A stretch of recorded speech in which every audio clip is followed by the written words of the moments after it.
This is Roger Green, host of the Surfing the NASH Tsunami podcast. Today, we're offering 4 conversations from episode 26, our discussion with patient advocates about their activities on International NASH Day. It evolved into a fascinating conversation about childhood and adolescent NAFLD and how to increase overall awareness among both frontline treaters and patients. In this conversation, the discussion about childhood NAFLD and NASH continues. I start by mentioning how, as children, my friends and I played outside and ran around all day and note 2 differences between then and now. First, the perception that outside areas are unsafe now as compared to when we were kids. And second, the alternative of indoor video and online games to capture kids' time and attention. I ask whether and how we can reverse this trend, particularly when it involves asking parents who might work 10 to 12 hours a day to muster the energy in their off time to learn ways to improve their children's liver health and then motivate their kids to eat better and play more energetically. Louise Campbell suggests it will be difficult because while outdoor play is no less safe than in past decades, social media increases the fear that children will have an unsafe event outdoors. After the group jokes about how the presence of wireless television remotes increased passivity, I comment on the transition of local news in the U.S. some 50 years earlier to highlight crime reporting, and how highlighting crime reporting today is the lead story most of the time in local news. I ask whether it's possible and worth the effort to reverse this perception of the dangers of outside play, given that kind of momentum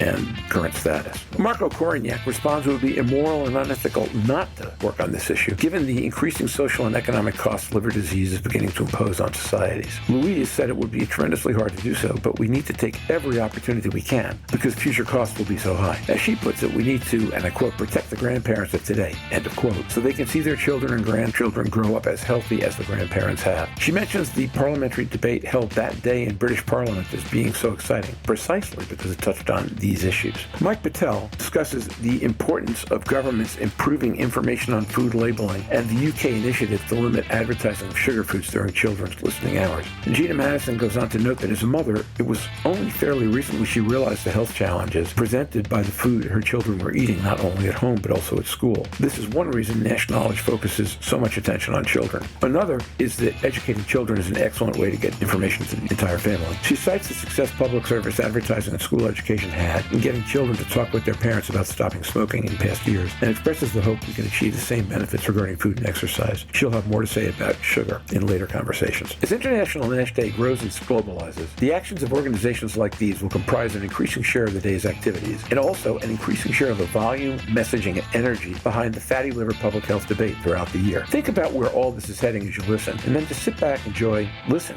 learn. When you're done, join the conversation in our LinkedIn discussion group.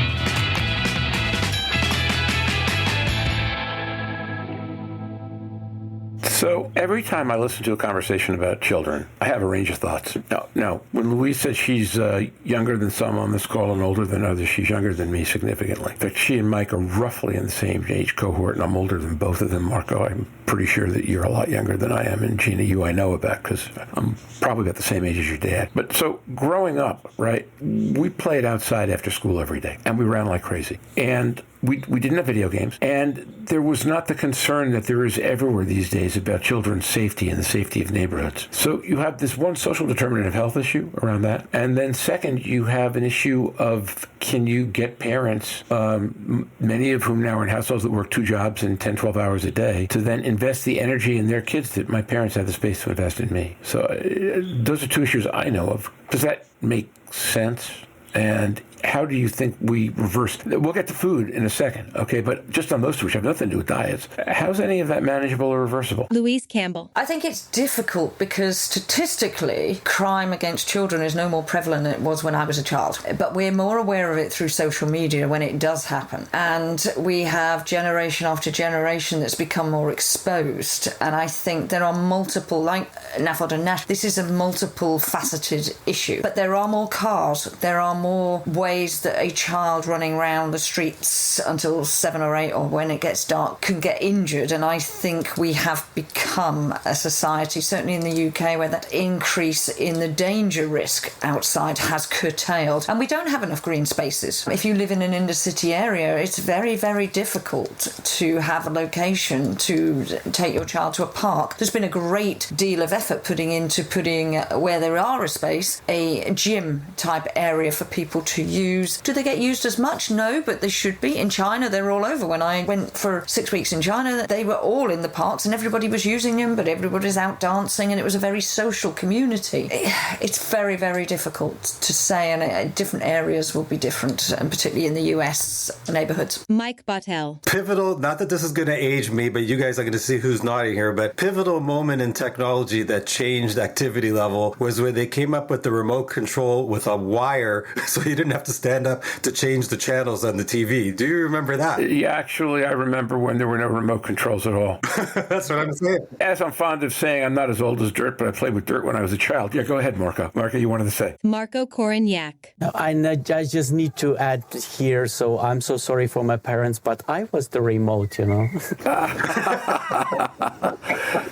Now, so my question then is, did you walk to the remote or did you dance to the remote? No, we had a television.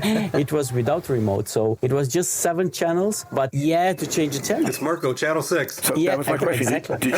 Did you walk across the room or did you dance across the room? No, just I walked because I was, I walked. I was little then, but they use me. They abuse me as a remote. So a different comment about television than one you're likely to hear, but I think it really has a point. And Louise, when you talk about China, it really does have a point. 50-ish years ago, a guy in New York figured out that the way to take the local newscast that ABC had in the evenings from third in the market to first was what they called eyewitness news. But what eyewitness news really had were 2 things: a lot of happy chat between the hosts and an extreme focus on crime. That the easiest way to get people to watch local television news in the U.S. was to talk about crime. And if you watch local news in the States now, virtually every program, every channel leads with crime. So we are so afraid of crime, which is really horrible when it happens, but rare, realistically. And we're not worrying about the idea that 10-20% of our kids are growing up with livers that are timed to explode way too young and way too hard. Is there a way as advocates that we can start to change the dialogue on that? Or is it so unlikely that we shouldn't even be considering it? Let's try it that way. It's got to be one of life's heaviest lifts if you try it. Is it enough of a priority to be worth thinking about? Or is it just, hey, we're going to have to live with that? Marko, go ahead. So if I may,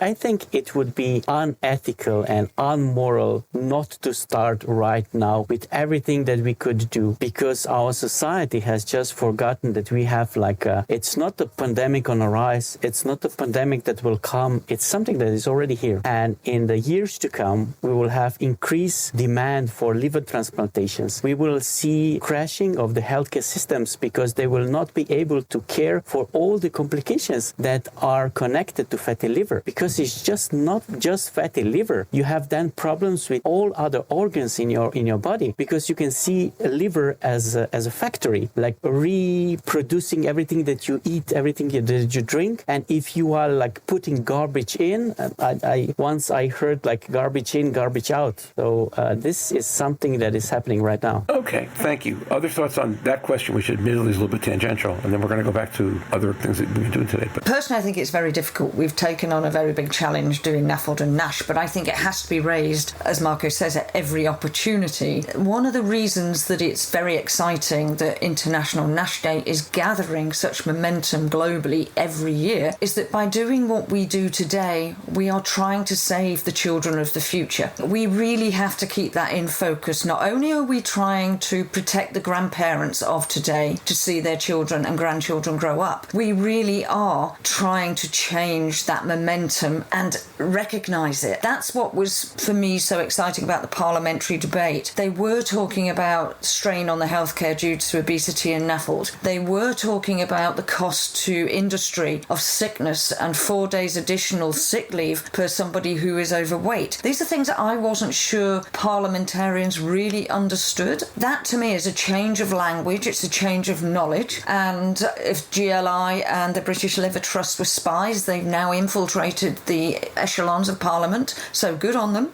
And I'm waiting for the spies next year. It took a lot of years, but I was, let's say, impressed isn't the right word, happy that the nutritional components of foods was just added a few years ago. Because before that, you didn't even know what you were eating. And so I look also at the UK, where there's been bans on advertising to kids specifically with sugared cereals and stuff, especially times of day and everything. And in Canada, they haven't done that yet. You know, we all know that the sugar level is out of this world on drinks and food and everything. And, you know, if there's a way to control that message, messaging somehow. Somebody at the event we had last night said we should just heavily tax these unhealthy processed foods so that people buy less of them, but that probably wouldn't go over very well in the real world. Well, actually, it's funny you're going to mention that, because what I was going to say is that back 10 years ago, before the U.S. had the level of random violence threats from certain political factions that they do now, a friend of mine tried to instill a soda tax in a major U.S. city and was getting random death threats. Now that would be a lot worse. So I think it becomes a tough issue to take on that level. But okay, Gina, you're nodding. You got a thought on this, or should we move on to what's next? Gina Madison. Yeah, I was just going to share, as a parent myself, first of all, I never even thought about the connection between lack of physical activity and violence. So